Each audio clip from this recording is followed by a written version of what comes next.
San'at qalblarga ko'chib, yuraklarga yetib boradi. O'zbekistonda xizmat ko'rsatgan artist Ozoda Nursaidova ana shunday o'z ijodi orqali millionlab insonlar yuragini zabt etgan ijodkorlardan. Xonanda navbatdagi katta konsert dasturi oldidan ommaviy axborot vositalari vakillari bilan uchrashib, bo'lajak musiqiy kecha tafsilotlari haqida so'zlab berdi. Hamkasbim Nigora Elmurodova lavhasi shu haqda.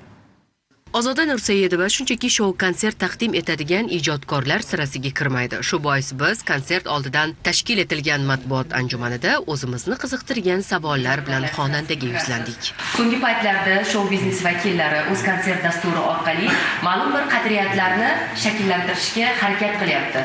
Masalan, u merli bo'lishi mumkin, hattoki farzandlari jinsini ham konsertlarda e'lon qilish odat tusiga kiryapti.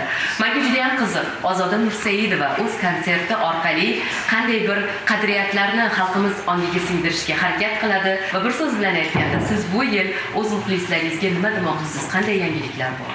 Men bermoqchi bo'lgan narsa, bilasizmi, bu konsert berishni joizi nima? Nima uchun biz konsert beramiz? Nimaga kerak u konsert? Shunchaki reklamagami? Yo'q, aslo.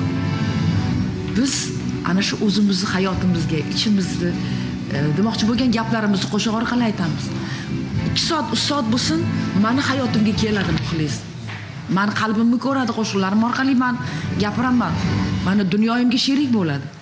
Bu deganiki, albatta jonli ijro bo'lish kerak. Matbuot anjumanida xonanda konsert tayyorgarlik jarayonlari, jonli ijroning mas'uliyati hamda orkestr bilan ishlash mashaqqatlariga alohida to'xtaldi va bugun shou biznesda kuzatilayotgan ayrim holatlar xonandani qattiq xafa qilishini ham yashirmadi. O'shaning uchun hamma mikrofon ushlagan, hamma shularchi. Ishoning, hech kim qolmadi. Rejissyorlar ham qolmadi, sozandalar qolmadi, raqqosalar qolmadi, hamma shularchi. Chunki inson pul topish manbaiga o'tib. Ba'zi bir hamkasblarimiz san'atkor inson pul topadi degan gap gapirdi, menga og'ir botdi shu narsa. Mana shunaqa yurganlar inson pul topadi. 10 yilda bitta fonogramma qilib qo'yib, mazza qilib to'yga yurganlar inson pul topadi. O'ynab kulib fonogramma qilib qo'ygan 20 yil oldin, 10 yil oldin yuradi maza qilib to'yga borib, kuladi, yeb ichadi, lekin biz unaqa emasmiz. Men halovatim yo'q.